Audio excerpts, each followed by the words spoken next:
का वो थाना जहां औरतें इंसाफ की उम्मीद लेकर आती थीं। दरअसल दरोगा रमेश यादव की हवस का अड्डा बन चुका था। जो भी शादीशुदा महिला शिकायत लेकर आती, वो उसकी मजबूरी का फायदा उठाकर धमकी देता। केस दर्ज कराना है तो पहले मेरी बात मानो।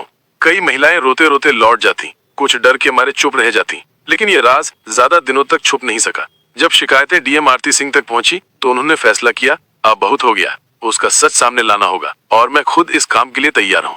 उस रात आरती ने दुल्हन का जोड़ा पहना और थाने पहुंची। दरोगा ने उसे देखकर वही घिनौनी मुस्कान दी। अरे दुल्हन, रात के इस वक्त बताओ क्या मदद चाहिए?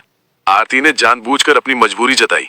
रमेश पास आया और आम महिला समझकर डीएम आरती सिंह के साथ भी वही किया जो दूसरी शादीशुदा महिलाओं के साथ करता था। फिर आगे जो हुआ जानकर आप भी हैरान हो जाएंगे। वीडियो में आगे बढ़ने से पहले आपसे एक छोटी सी रिक्वेस्ट है कि वीडियो पसंद आए तो लाइक और चैनल को सब्सक्राइब भी कर दीजिए, जिससे आपको ऐसी ही दिलचस्प वीडियो मिलती रहे। तो चलिए दोस्तों, मैं आपको पूरी कहानी शुरुआत से बताता हूँ कि ये सब हुआ कैसे।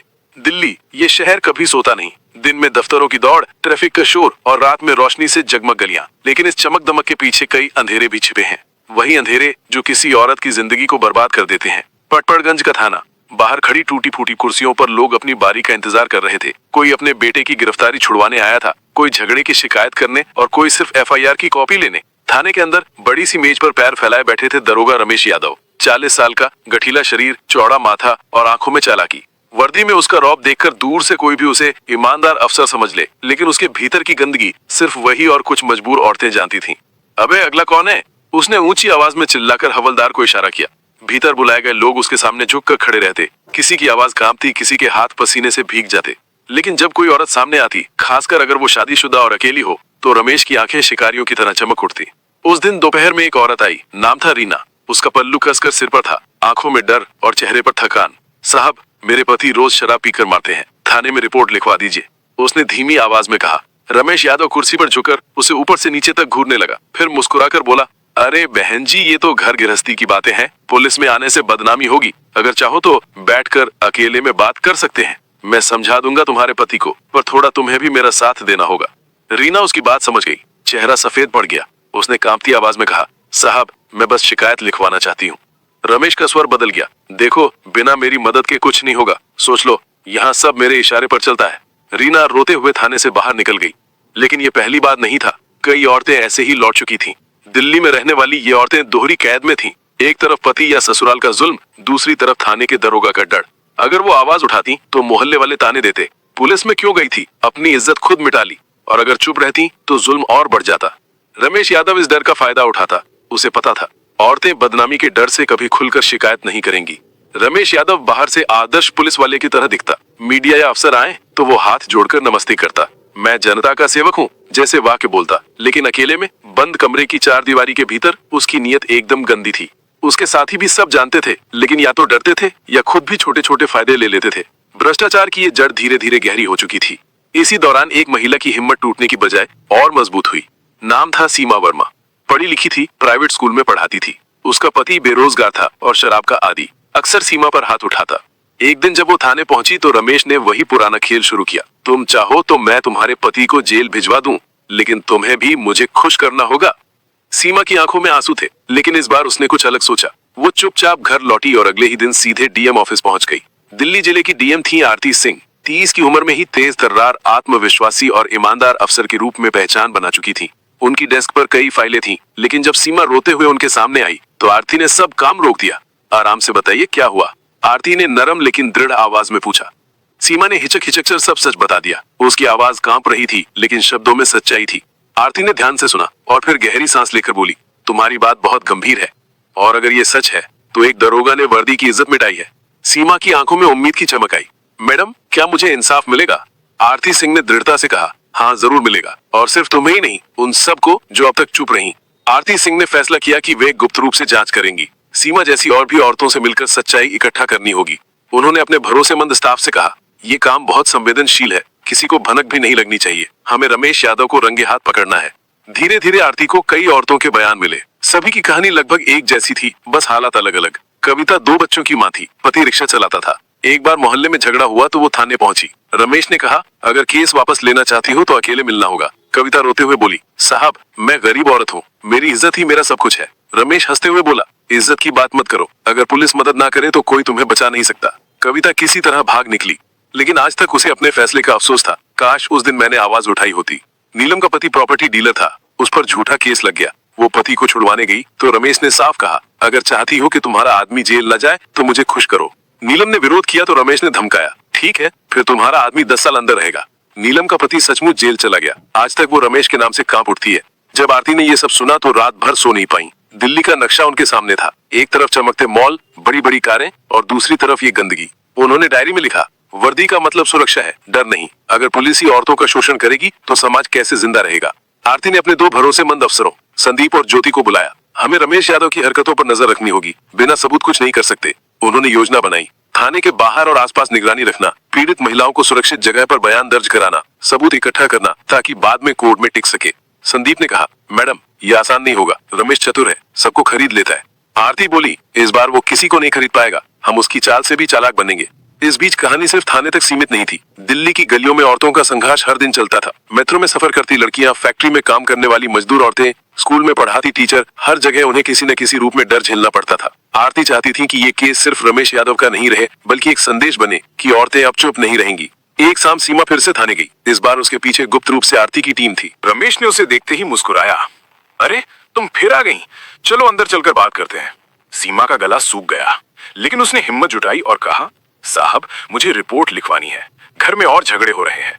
रमेश ने फिर वही बात दोहराई, अकेले में बात करेंगे तो सब ठीक हो जाएगा। आरती की टीम ने बाहर से ये सब रिकॉर्ड कर लिया। अब उनके पास सबूत था, दरोगा का असली चेहरा। आरती ने सोचा कि अब वक्त आ गया है, लेकिन वो चाहती थी कि पर्दाफाश ऐसा हो कि पूरे दिल्ली में गूंजे। उन्होंने अपनी डायरी में लिखा, मैं इस दरोगा का सच उसी के अड्डे पर उजागर करूंगी, और वो भी ऐसे कि हर महिला देखे और सीखे कि डरना नहीं है। उनके दिमाग में एक अनोखी योजना बनने लगी। दुल्हन के जोड़े में जांच।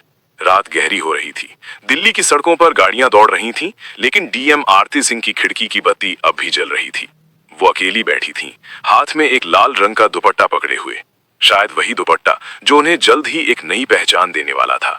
उनके होंठों पर हल्की मुस्कान थी और आंखों में अटूट दृढ़ता। उन्होंने खुद से कहा, अब वर्दी की आड़ में शैतानियत का खेल खत्म होगा, औरतें अब डरेंगी नहीं। डीएम ऑफिस की बैठक कक्ष में रात का सन्नाटा था। आरती सिंह ने अपने सबसे भरोसेमंद अफसरों संदीप और ज्योति को बुलाया। टेबल पर दिल्ली का नक्शा फैला हुआ था और बगल में कुछ फाइलें रखी थीं। आरती ने कहा, अब वक्त आ गया है, हम रमेश यादव को उसके ही अड्डे पर रंगे हाथ पकड़ेंगे। संदीप ने कहा, मैडम वो चालाक है, हर बार बच निकलता है, बिना ठोस सबूतों के कुछ करना मुश्किल होगा। आरती मुस्कुराते हुए बोली, ठोस सबूत ही तो इकट्ठा करने हैं, और इसके लिए हमें उसकी गंदी नीयत को सामने लाना होगा। उन्होंने लाल रंग का दुपट्टा उठाया और बोली, मैं खुद दुल्हन का रूप धारण करूंगी, शिकायत लेकर थाने जाऊंगी और वहीं उसका सच सामने आएगा। संदीप और ज्योति हक्के बक्के रह गए। ज्योति ने कहा, मैडम ये बहुत खतरनाक है, अगर उसने आपको पहचान लिया तो? आरती ने कहा, तो मुझे औरतों की तरह वही डर झेलना होगा जो वे झेलती हैं। फर्क सिर्फ इतना होगा कि मैं डरकर भागूंगी नहीं। अगले कुछ दिनों तक टीम ने बारीकी से योजना बनाई। थाने के बाहर गुप्त कैमरे लगाए गए। कुछ सिपाहियों को चुपचाप विश्वास में लिया गया। सीमा और बाकी महिलाओं को सुरक्षित जगह पर रखा गया। आरती ने खुद दुल्हन का जोड़ा मंगवाया, लाल रंग की साड़ी, माथे पर बिंदी, गले में मंगलसूत्र। आईने के सामने खड़ी होकर उन्होंने खुद को देखा। वो सचमुच किसी नई नवेली दुल्हन जैसी लग रही थी, लेकिन उनके दिल में तूफान था। क्या मैं वाकई ऐसा कर पाऊंगी? क्या ये सही तरीका है? फिर उन्होंने अपने मन को मजबूत किया, हाँ यही सही है। जब तक मैं खुद नहीं उतरूंगी, रमेश यादव को पकड़ना नामुमकिन है। उस दिन दिल्ली की गलियों में एक अलग ही चहल पहल थी। शादी का मौसम था, हर गली में बैंड बाजे की आवाजें गूंज रही थीं। ऐसे माहौल में दुल्हन के जोड़े में अगर कोई महिला थाने पहुंचती तो किसी को शक भी नहीं होता। गाड़ी धीरे धीरे थाने के बाहर रुकी। आरती सिंह का दिल जोर जोर से धड़क रहा था। उन्होंने हाथों से पल्लू खींचकर चेहरा ढक लिया।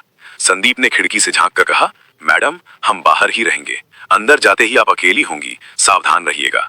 आरती ने सिर हिलाया और गहरी सांस ली। थाने के दरवाजे से अंदर जाते ही वहां की वही पुरानी बदबू, पसीने, धुएं और बासी फाइलों की। सिपाही ने दुल्हन को देखकर चौंक कर पूछा, अरे बहन जी आप यहाँ, कोई केस है क्या? आरती ने धीमी आवाज में कहा, हाँ शिकायत लिखवानी है।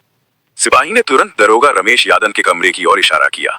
आरती के कदम भारी थे, लेकिन आंखों में आग जल रही थी। दरवाजे पर दस्तक हुई। अंदर से आवाज आई, आओ। आरती धीरे से अंदर गई। रमेश यादव ने सामने खड़ी लाल जोड़े वाली औरत को देखकर भौएं उठाई। उसकी आंखों में वही पुरानी शिकारी चमक आ गई।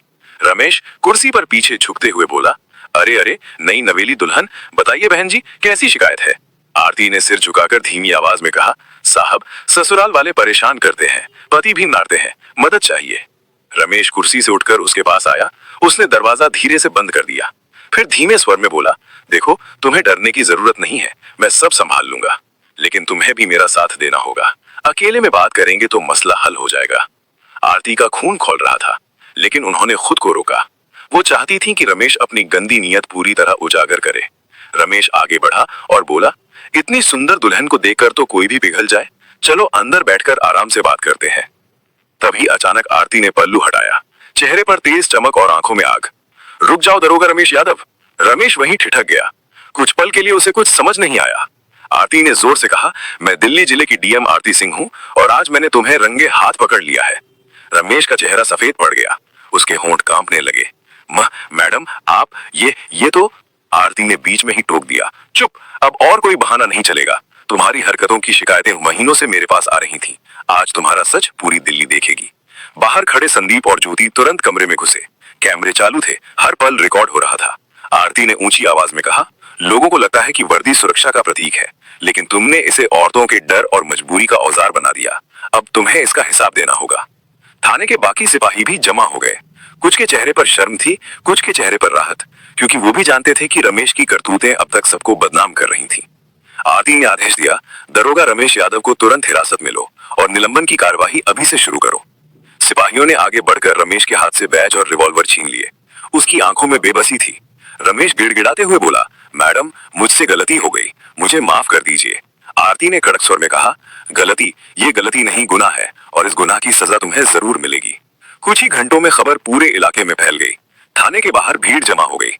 सीमा, कविता, नीलम, वो सब औरतें भी आईं जिन्हें रमेश ने कभी डराया था। उनकी आंखों में पहली बार डर नहीं बल्कि साहस था। सीमा ने कहा, मैडम, आपने हमें आवाज दी, आज लगता है कि औरतें सचमुच अकेली नहीं हैं। आरती मुस्कुराई और बोली, यही तो संदेश देना था, डर खत्म होता है जब कोई आवाज उठाता है। अब आप सबको अपनी आवाज खुद बननी होगी। रात को टीवी चैनलों पर यही खबर चल रही थी। दिल्ली की डीएम ने दुल्हन का रूप धारण कर किया दरोगा का पर्दाफाश।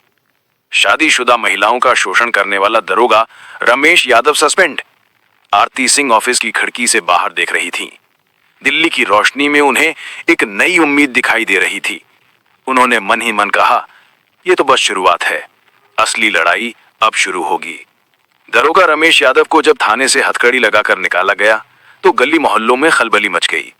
कभी वही लोग जो उसकी रौबदार चाल पर सिर झुका लेते थे, आज खुलेआम कह रहे थे, अरे देखा, आखिरकार इसकी करतूतें सामने आ ही गई। कितने सालों से औरतों का जीना हराम कर रखा था इसने।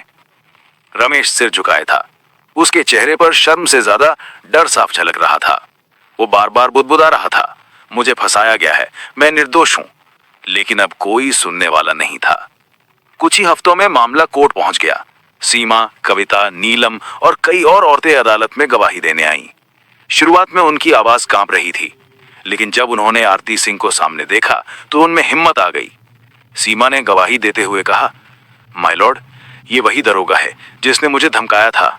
अगर मैं उसकी बात ना मानूं तो केस दबाने की धमकी दी थी।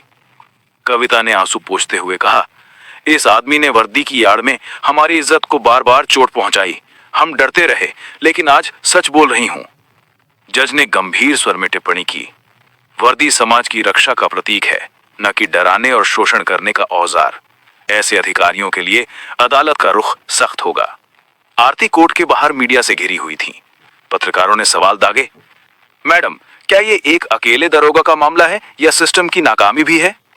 आरती ने दृढ़ता से कहा, यह सिर्फ एक दरोगा की कहानी नहीं है, ये चेतावनी है कि अगर कोई भी अफसर अपनी सीमा पार करेगा तो उसके खिलाफ सख्त कदम उठाया जाएगा। अब औरतें चुप नहीं रहेंगी। दोस्तों, उम्मीद करता हूँ हमारा ये वीडियो आपको पसंद आया होगा। दोस्तों, हमारी राय है कि हमारे देश की हर एक महिला को जागरूक और निडर होना चाहिए। अगर आप भी चाहते हैं कि देश की हर एक महिला जागरूक और निडर बने तो इस वीडियो को शेयर कीजिए, जिससे